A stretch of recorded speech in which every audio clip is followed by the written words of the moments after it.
Shalom, selamat pagi Bapak Ibu Saudara-saudari. Kembali kita hadir, masuk ke dalam hadiratnya, kita siapkan hati kita.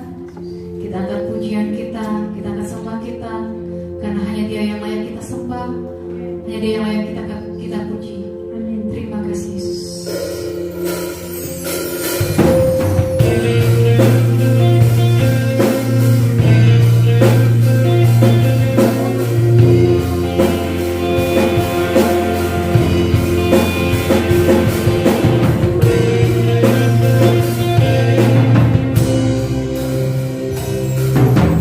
Alam semesta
Raja, Engkau yang bertahta di surga, Engkau berkuasa atas surga dan bumi.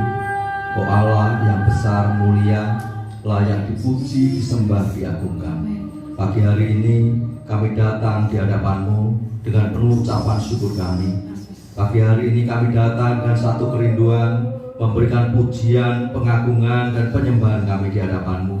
Dan pagi hari ini kami juga datang untuk beribadah di hadapan-Mu, dan kiranya Tuhan berkenan atas apa yang kami lakukan pagi hari ini, sehingga pujian, pengagungan kami, ibadah kami menjadi persembahan yang berkenan di hadapan-Mu.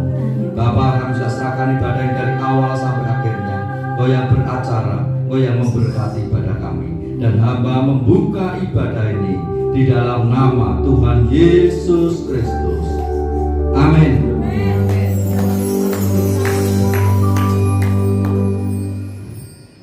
Ya, kita angkat pujian kita angkat suara kita, karena Yesus adalah kekuatan dalam hidup kita.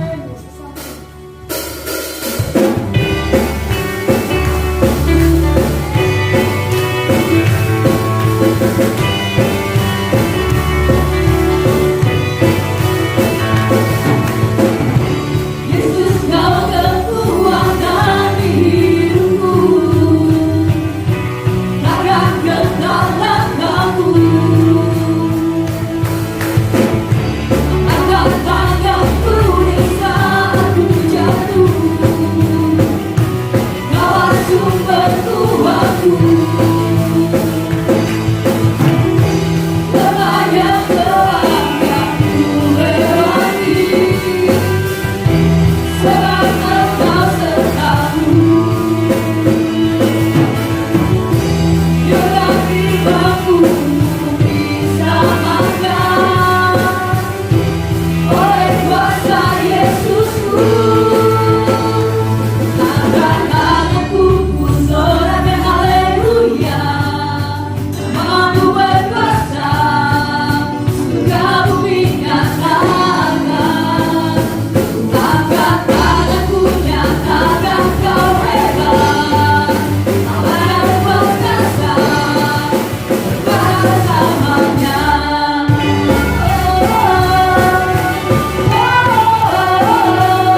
Haleluya. Karena hanya pada Yesus kita akan berseru, menyerahkan segala pergumulan kita. Hanya Kau Tuhan penolong kami.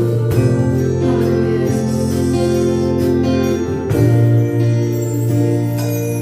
Kau Tuhan, kekuatan dalam hidupku. Ku percaya hanya kepadamu. Kau pegang tanganku dan tuntun langkahku. Yesus, Kau perlindunganku. Kau Tuhan, kekuatan dalam hidupku.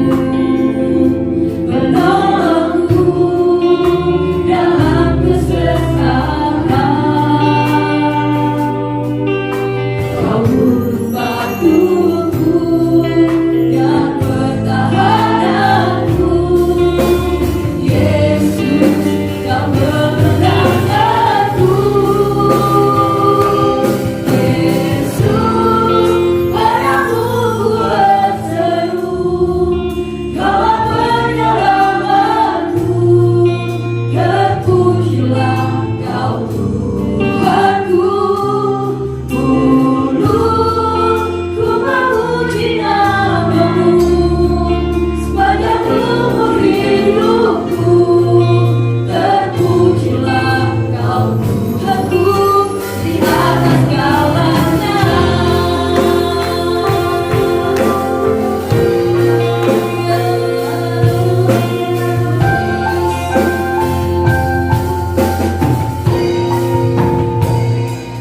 Kau Tuhan, kekuatan dalam hidupku. Menolongku dalam kesesakan. Kau burung batuku dan pertahananku. Yesus, Kau kemenanganku. Yesus, padamu ku berseru. Kaulah penyelamatku. Terpujilah Kau Tuhanku. Ku memuji namamu sepanjang umur hidupku. Terpujilah Kau Tuhanku di atas segalanya. Kaulah sumber kuatku. Kaulah kehidupanku. Kaulah pertahananku. Ku percaya padamu.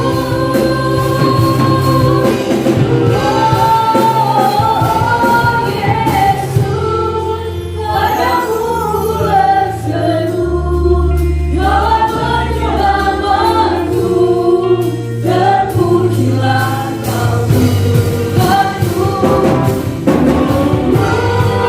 Ku memuji namamu sepanjang umur hidupku. Terpujilah Kau Tuhanku. Ku memuji namamu sepanjang umur hidupku.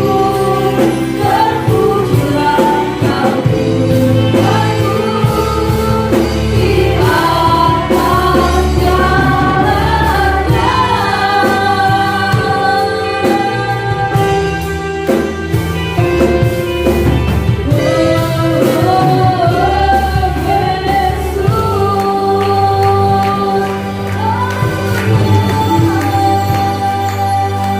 Haleluya.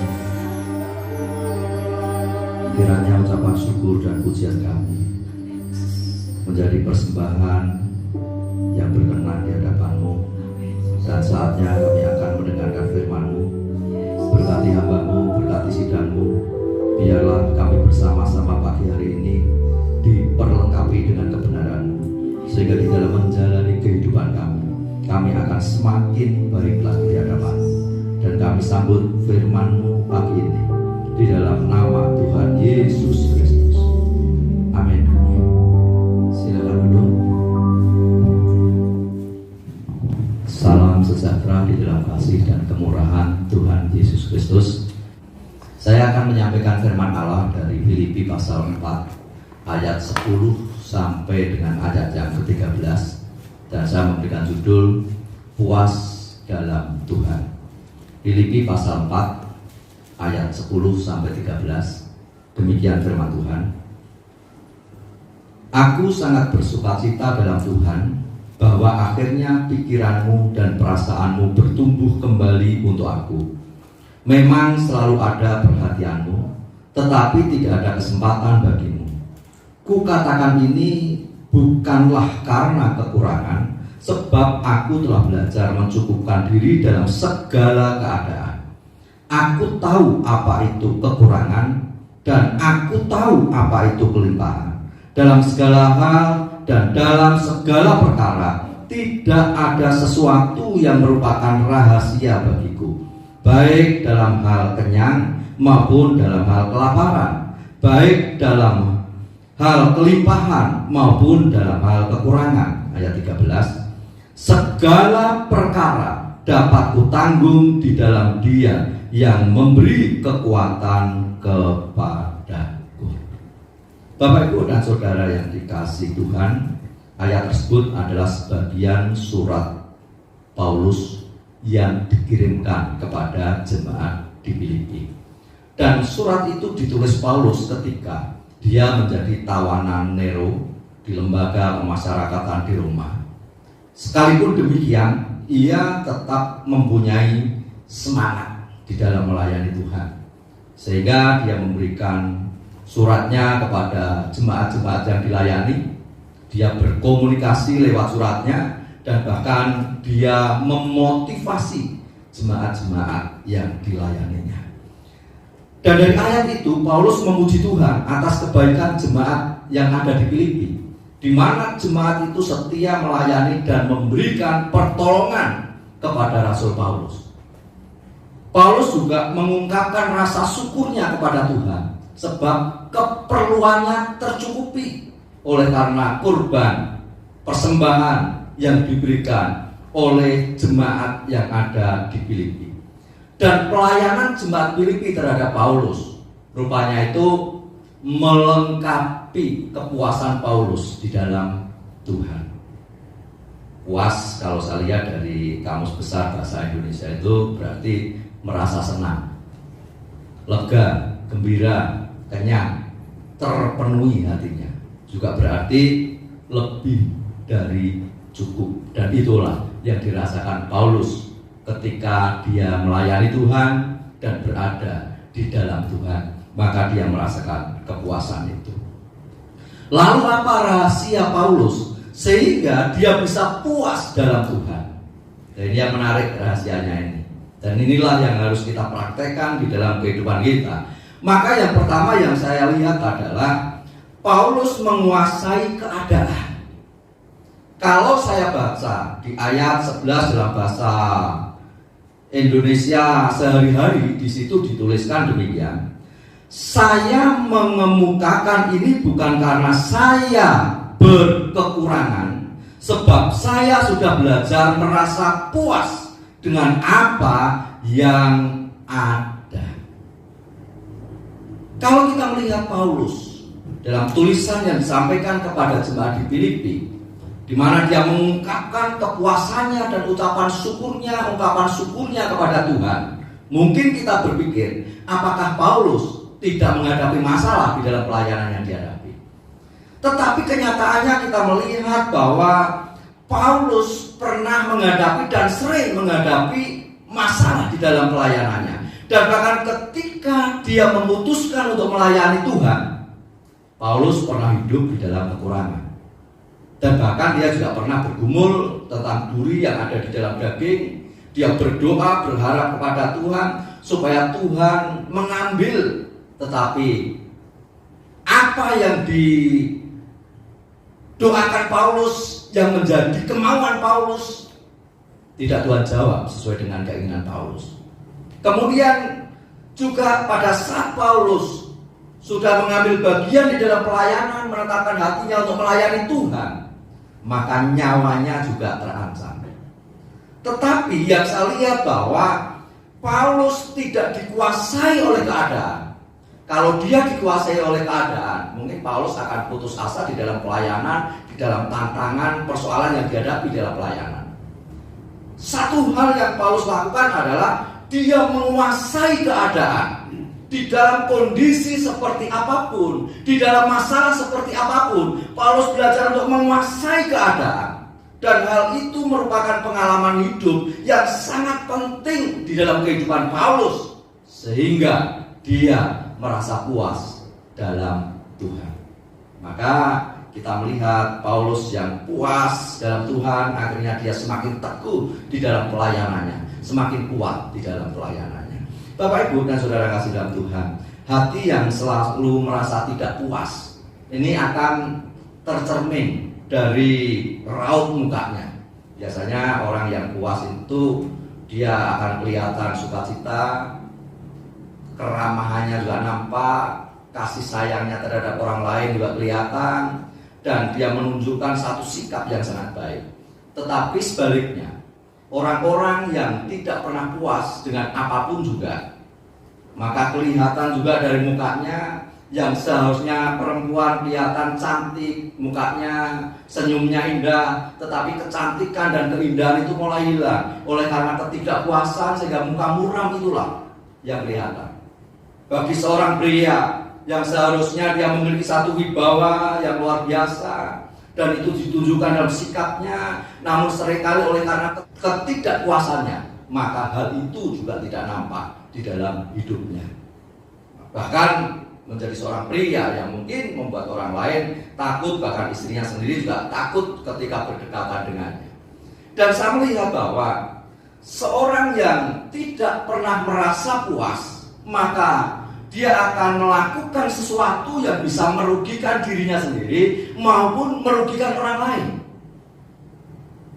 Bisa merusak dirinya dan bisa merusak orang lain. Lalu di manakah ketidakpuasan itu bisa terjadi? Yang pertama saya lihat di dalam keluarga.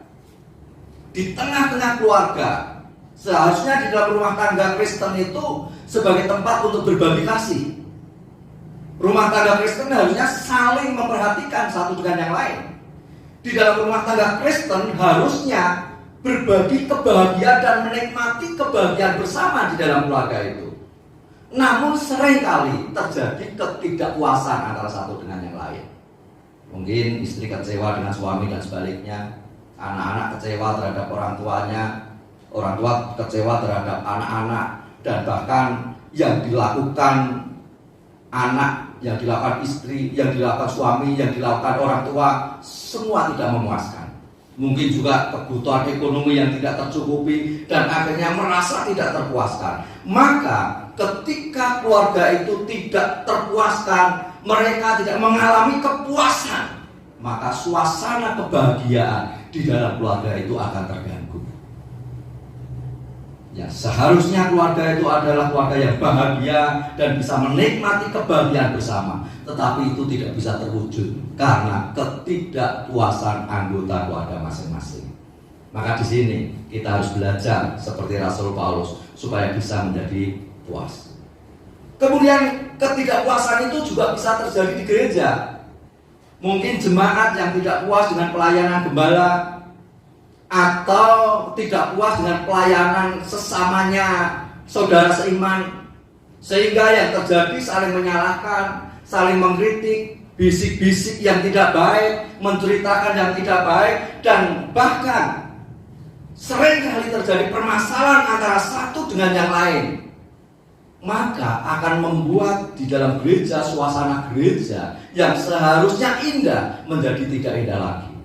Yang seharusnya rohani jemaat itu berapi-api, dan akhirnya rohaninya semakin menurun dan tidak menjadi semakin dewasa. Karena apa? Karena ketidakpuasan. Ketidakpuasan itu juga bisa terjadi di tengah-tengah masyarakat kita. Dan baru saja terjadi demo yang besar, tetapi ya tidak terlalu besar lah. Tetapi ada yang mengatakan bahwa demo itu adalah demo yang besar. Demo itu terjadi karena ketidakpuasan, di mana ada orang-orang yang tidak puas dengan undang-undang Omnibus Law, sehingga mereka bersatu, mereka melakukan demo. Ada mereka yang tidak puas dengan pemerintah, sehingga mereka bersatu, mereka mengadakan demo. Dan bahkan ketidakpuasan itu juga diungkapkan lewat anarkis, sehingga membuat situasi kacau. Itu terjadi oleh karena apa? Oleh karena ketidakpuasan. Sehingga orang-orang yang tidak puas, maka mereka bisa merusak diri sendiri dan bisa merusak orang lain. Mereka yang tidak bisa menguasai keadaan, terbawa oleh keadaan, maka mereka akan melakukan apa saja untuk pelampiasan ketidakpuasannya. Oleh sebab itu, Tuhan mengingatkan kepada kita supaya kita belajar seperti Rasul Paulus, di mana kita harus menguasai keadaan. Kuasai keadaan dan dekatkan diri kita kepada Tuhan.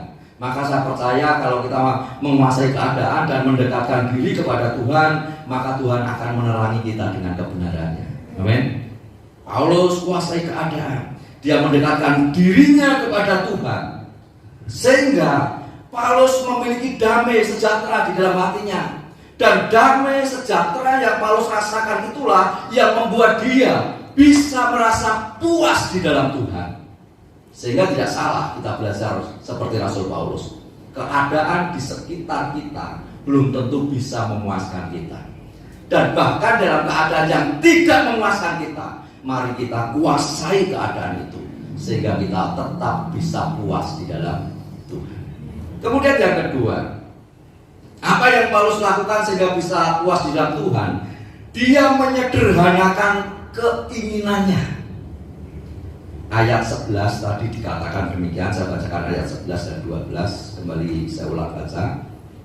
Kukatakan ini bukanlah karena kekurangan, sebab aku telah belajar mencukupkan diri dalam segala keadaan. Aku tahu apa itu kekurangan dan aku tahu apa itu kelimpahan. Dalam segala hal dan dalam segala perkara tidak ada sesuatu yang merupakan rahasia bagiku, baik dalam hal kenyang maupun dalam hal kelaparan, baik dalam hal kelimpahan maupun dalam hal kekurangan. Kemudian dalam bahasa Indonesia sehari-hari di ayat yang ke-12 katakan demikian. Saya sudah mengalami hidup serba kekurangan dan juga hidup dengan berlebihan. Saya sudah mengenal rahasianya untuk menghadapi keadaan yang bagaimanapun juga, baik keadaan makmur maupun keadaan miskin, baik keadaan mewah maupun keadaan kekurangan. Kalau kita berbicara keinginan, setiap orang mempunyai keinginan. Orang yang miskin juga punya keinginan. Mungkin dia juga pengen kalau bisa belanja seperti orang yang kaya, bisa menikmati fasilitas seperti orang yang kaya. Kalau orang miskin memaksakan untuk hidup seperti orang kaya, maka mereka sedang terjebak untuk melakukan atau mengerjakan atau mewujudkan keinginannya yang tidak sesuai dengan keadaannya, sehingga seperti menggali lubang sendiri, dia akan mengalami kesusahan oleh karenanya. Demikian juga orang yang pas-pasan, hidupnya pas-pasan, mereka pun punya keinginan.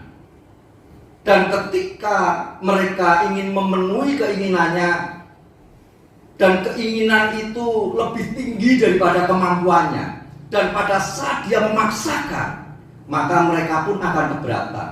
Akhirnya seperti besar pasak daripada tiang, maka harus disesuaikan. Kemudian orang kaya pun juga punya keinginannya. Dan setiap orang tidak akan pernah puas, termasuk orang kaya.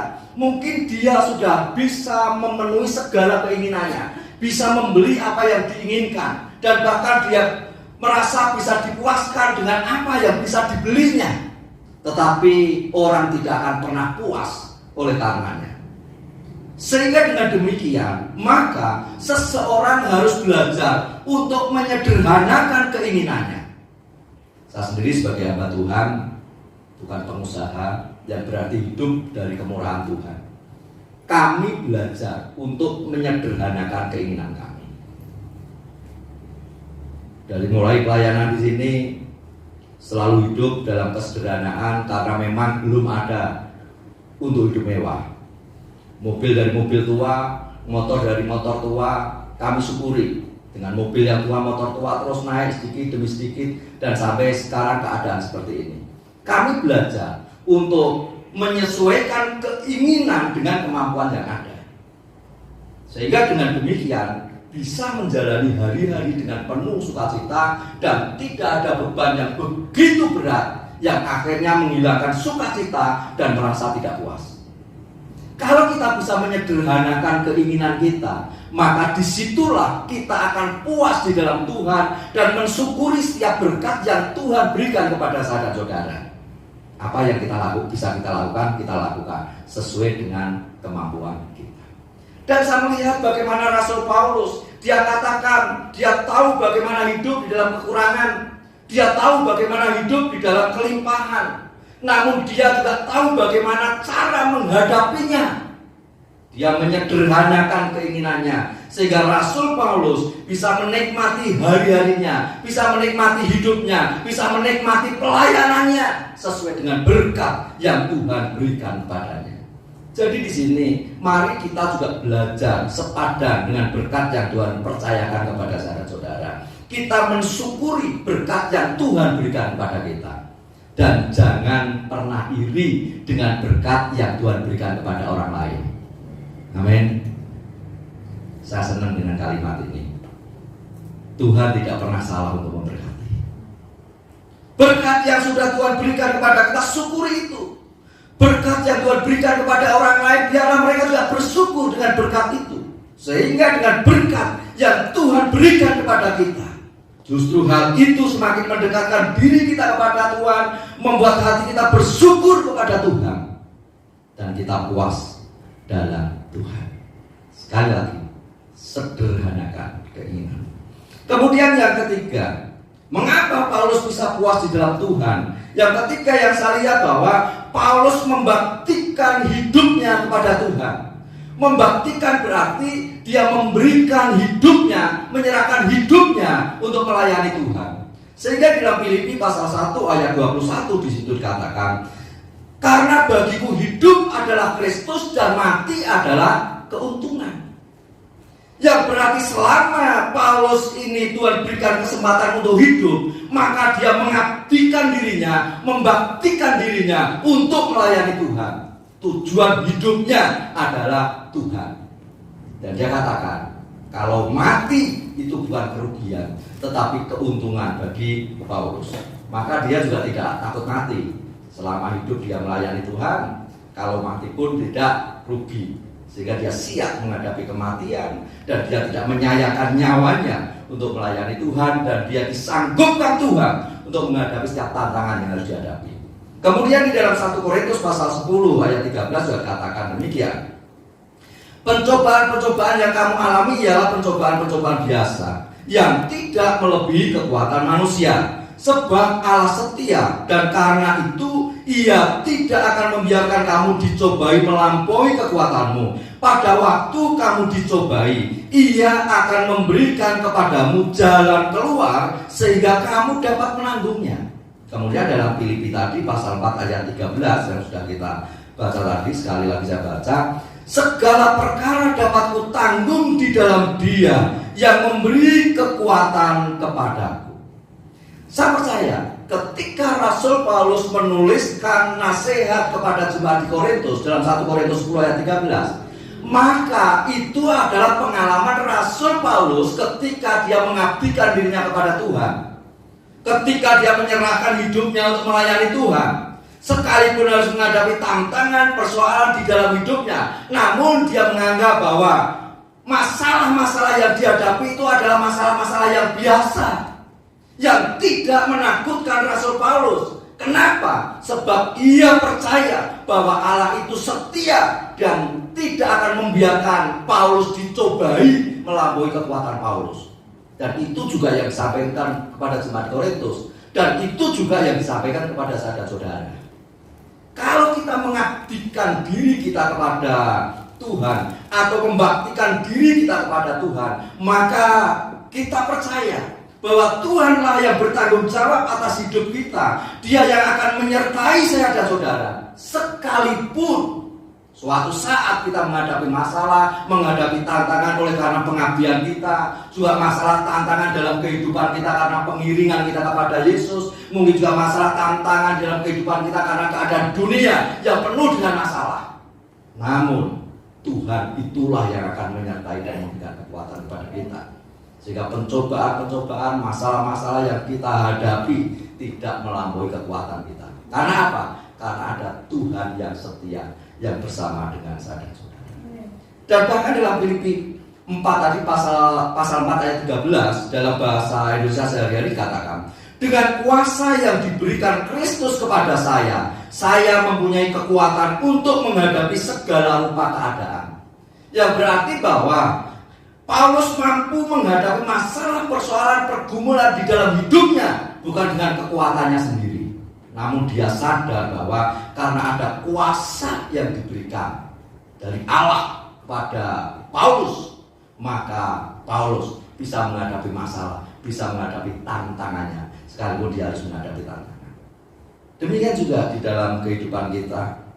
Mari kita juga belajar seperti Rasul Paulus supaya kita bisa puas di dalam Tuhan. Mari kita juga belajar untuk membaktikan diri kita kepada Tuhan. Memang seperti saya, istri adalah hamba Tuhan yang dipanggil Tuhan secara khusus dan akhirnya dipercaya untuk mengembalakan, sehingga fokus kami di dalam pengembalaan, dalam pelayanan yang Tuhan percayakan. Tetapi bukan berarti Bapak, Ibu, Saudara-saudari jemaat yang kasih Tuhan, yang sudah mendapatkan anugerah Tuhan, bukan berarti engkau tidak dipanggil untuk mengabdi, untuk membaktikan dirimu kepada Tuhan. Tetapi Tuhan yang sudah memberikan anugerah kepadamu dengan nilai yang begitu mahal, di mana Yesus mati di kayu salib untuk menebus dosamu, untuk mengampuni pelanggaranmu, maka Tuhan juga ingin supaya engkau mengabdikan diri kepada Tuhan. Dengan kita mengabdikan diri, membaktikan diri, dan mengambil bagian di dalam pelayanan gereja yang Tuhan percayakan kepada kita, paling tidak membuat saya dan saudara sibuk di dalam pekerjaannya, dan membuat kita dekat dengan Tuhan. Dan kalau kita dekat dengan Tuhan, maka saya percaya bahwa Tuhan itulah yang akan memberikan kekuatan kepada saya dan saudara untuk menghadapi tantangan yang harus kita hadapi. Dan semakin sibuk kita melayani Tuhan, mengabdikan diri kita kepada Tuhan, maka rohani kita pun akan semakin dewasa. Semakin dewasa tingkat kerohanian kita, maka semakin mampu kita menghadapi tantangan yang harus kita hadapi. Sehingga kita akan merasa puas dalam Tuhan. Paulus, dia mengabdikan dirinya, membaktikan dirinya. Paulus menghadapi tantangannya bersama dengan Tuhan. Paulus berada dalam kemenangan karena Tuhan. Dan Paulus puas dalam Tuhan oleh karena dia mau membaktikan dirinya kepada Tuhan. Jadi sebagai kesimpulan yang saya sampaikan saat ini, bahwa kepuasan itu tidak ditentukan oleh keadaan, tetapi ditentukan oleh sikap kita yang menguasai keadaan.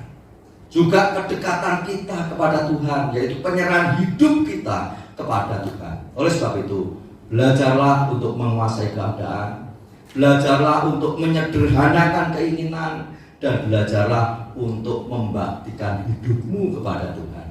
Maka kepuasan yang dirasakan Paulus itu pun akan kau rasakan di dalam hidupmu. Tuhan memberkati. Mari kita bersyukur di hadapan Tuhan. Kita nyanyikan pujian syukur kita bersama-Mu Bapa. Dan biarlah hari ini kita belajar seperti Rasul Paulus. Belajar untuk menguasai keadaan, karena keadaan tidak selamanya memuaskan kita. Belajar untuk menyederhanakan keinginan. Belajar untuk membaktikan diri kepada Tuhan. Dan biarlah kepuasan Paulus dalam Tuhan itu juga menjadi kepuasan kita dalam Tuhan. Glory bersama-Mu Bapa.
firman-Mu yang sudah mengingatkan kepada kami, supaya kami menikmati kepuasan di dalam Engkau.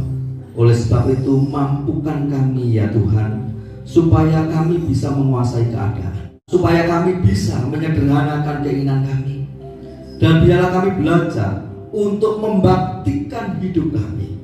Kiranya pengalaman Rasul Paulus itu juga menjadi pengalaman kami. Kepuasan yang dialami Rasul Paulus, biarlah itu juga menjadi bagian kami. Oleh sebab itu Tuhan, kami mohon kemurahan-Mu lah yang memampukan kami untuk hidup sesuai dengan apa yang pernah dilakukan Rasul Paulus. Kami bersyukur buat firman-Mu hari ini, dan kiranya firman-Mu terus tinggal dalam hati kami. Ada bersama dengan kami menuntun setiap langkah kami. Bapak, kami juga bersyukur buat setiap berkat yang sudah memberikan kepada kami. Dan hari ini kami membawa sebagian berkat kami untuk kami persembahkan. Kami juga sudah menyisihkan 1/10 dari berkat kami untuk kami kembalikan kepada-Mu. Kiranya Tuhan sendiri yang memberkati persembahan dan persepuluhan kami, sehingga apa yang kami lakukan hari ini boleh mendatangkan kemuliaan bagi-Mu ya Tuhan. Dan kami percaya bahwa Engkau yang akan senantiasa memberkati dan mencukupkan kebutuhan kami. Bapak, kami juga bersyukur buat pimpinan-Mu dalam ibadah kami dari awal sampai akhirnya. Bila sebentar kami akan pulang tinggalkan tempat ini, Engkau yang menyertai kami dengan berkat-berkat yang baru, Engkau yang menyertai kami dengan damai sejahtera-Mu, Engkau menyertai kami dengan sukacita dari surga, sehingga kami pulang dengan kepuasan dalam Tuhan, dan bahkan kami pulang dengan berkat-berkat yang baru. Engkau menyertai kami boleh mendapatkan keselamatan daripada-Mu dan bertemu dengan keluarga kami, berkumpul di tengah-tengah rumah tangga kami untuk berbagi sukacita. Dan akhirnya sidang yang dikasih Tuhan, di akhir ibadah terimalah berkat Tuhan. Cinta kasih dan perhatian dari Tuhan tertuju padamu. Diberkatilah rumah tanggamu, diberkatilah hidup nikahmu, diberkatilah keturunanmu, diberkatilah pekerjaanmu, diberkatilah studimu. Allah yang berkuasa atas hidupmu membuat kau berhasil dan kau menjadi berkat bagi banyak orang. Terimalah berkat ini. Hamba memohonkan berkat di dalam nama Tuhan Yesus Kristus.